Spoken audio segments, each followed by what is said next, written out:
Today we will do preparatory work for our parquet installation. To do this, we will seal the cracks in the screed. We will thoroughly prime the entire surface.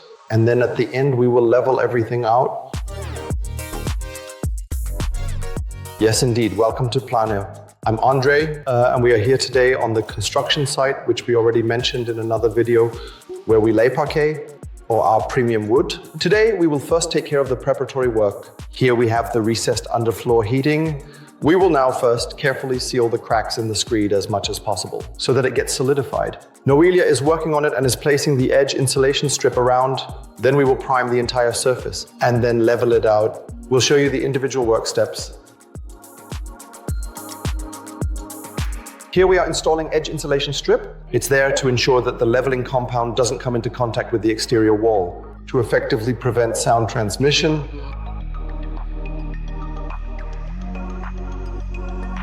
Here is our Noelia currently working on a small bead of acrylic. It simply serves to ensure that when we fill in the gaps later, the leveling compound doesn't run downstairs. Yes, it's just a small barrier, nothing more. Hey, you don't feel like writing perhaps any big texts, right? Just to ask us a question, no problem at all. Just use our new WhatsApp service. Somewhere around here, a QR code should pop up, which you can just scan. If he doesn't show up because Joseph perhaps forgot him, you can go to the video description. There'll be a link there. Feel free to send us your question via voice message or text. Send a short video or perhaps even write long texts if you feel like it. And this way we can help you as quickly and directly as possible. Here we have a construction joint. I'll explain that to you just right now in a moment.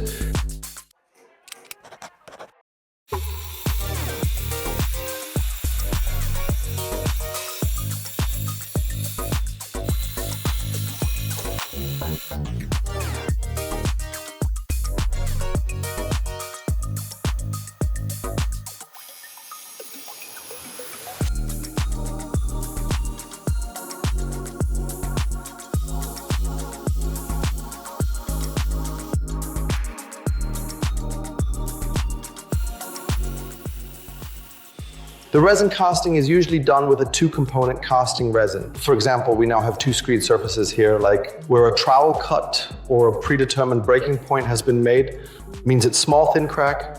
Sometimes you see this in the doors, also quite often in your own home, that you have this cut here inside. Here, the screed is not completely separated from each other, like in an expansion joint.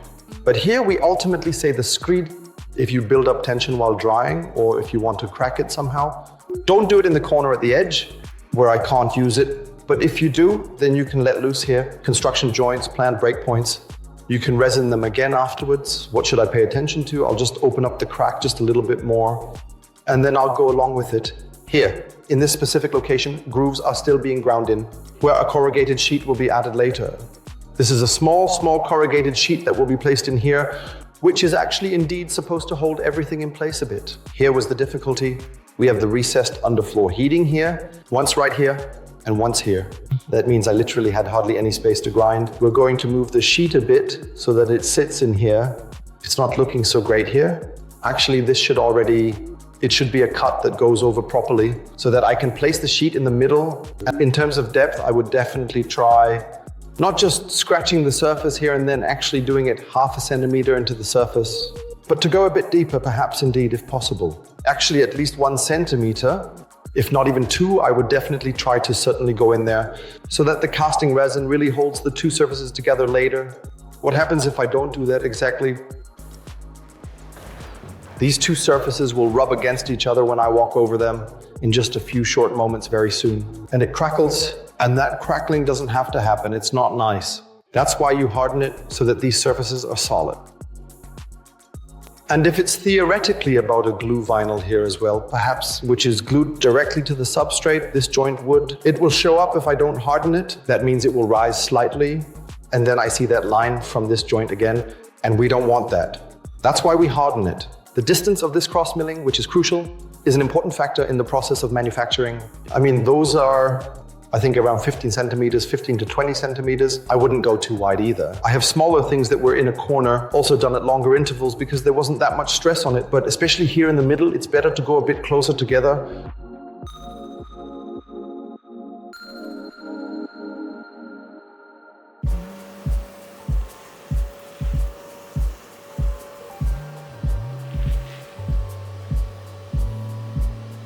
We are now at the point where we have pre-flexed all the joints.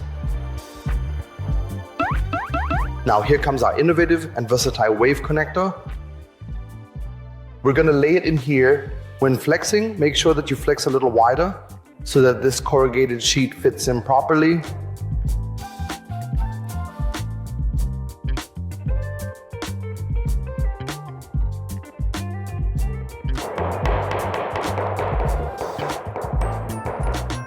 Now we have component A and component B, and add component A to component B. And it needs to be done relatively quickly because it reacts with each other. It will harden and solidify relatively quickly. We're going to mix the whole thing here.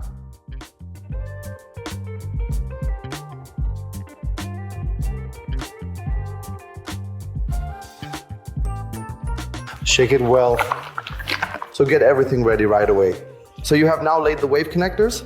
You're currently carefully mixing the resin. You should also get some quartz sand so that later on you can go over it with quartz sand. Why do you do that? Because this surface of the resin can otherwise be so smooth. It can be so smooth that nothing sticks to it. And then it's good if you have a little quartz sand with you so that you get a rough surface in order to achieve a more suitable surface for the later filler and so on.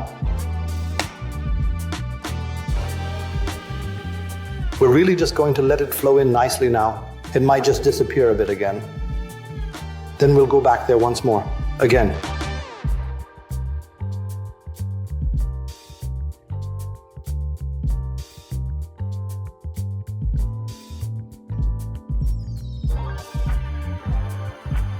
Look, oh, it's gone again.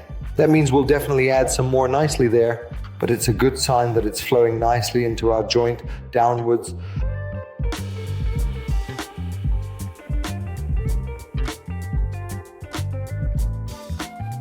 And then Noelia comes and sprinkles sand on it.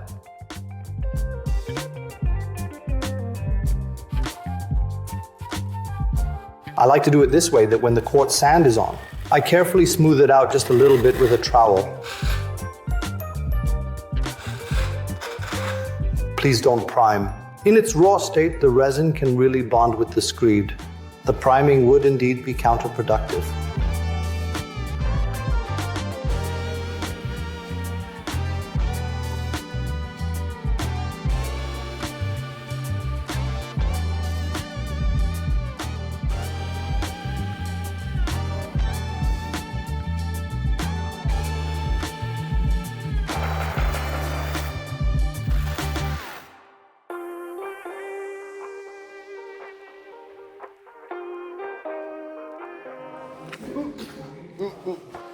Yes, we have now sealed the cracks and sanded them down.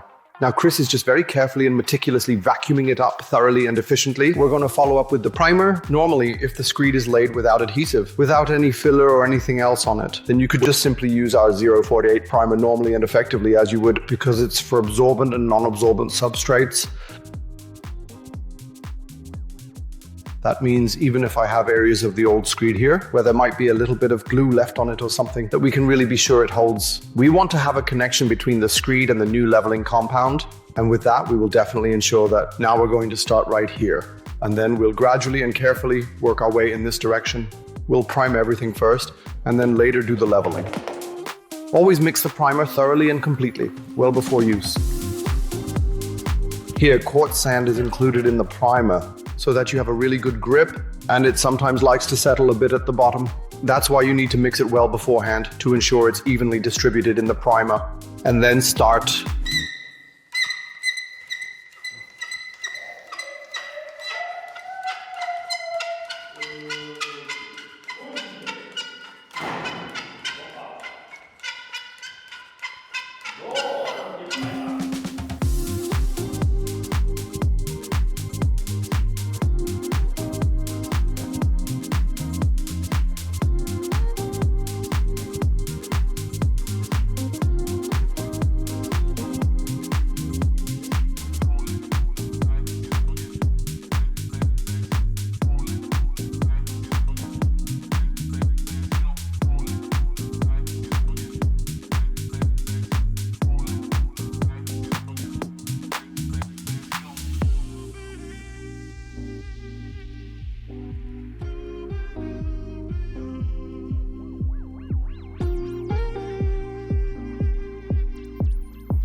We've finally arrived at the leveling, cleaned up, primed, and now we're just going to go through this a little bit. We'll cover all of this with leveling compound 977.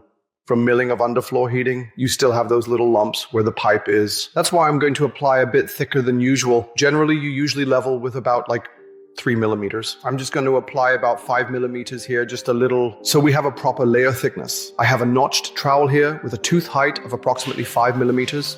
To reach those 5 millimeters, I have to pay a bit of attention that I don't hold it at an angle, but always nice and vertical, so that I have my full strength later on.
We have now definitely primed and leveled here. 2 days have passed now that we've been waiting. You can still see just a little bit those dark spots where the heating loop was, but there's no moisture left whatsoever at all. How can I tell if the leveling compound is still wet, but usually it's just in the edge area? If you see that there are usually still dark spots frequently here, it's already dried a bit here. You can only see it from a distance, but also here where the heating loop is, it's a bit darker.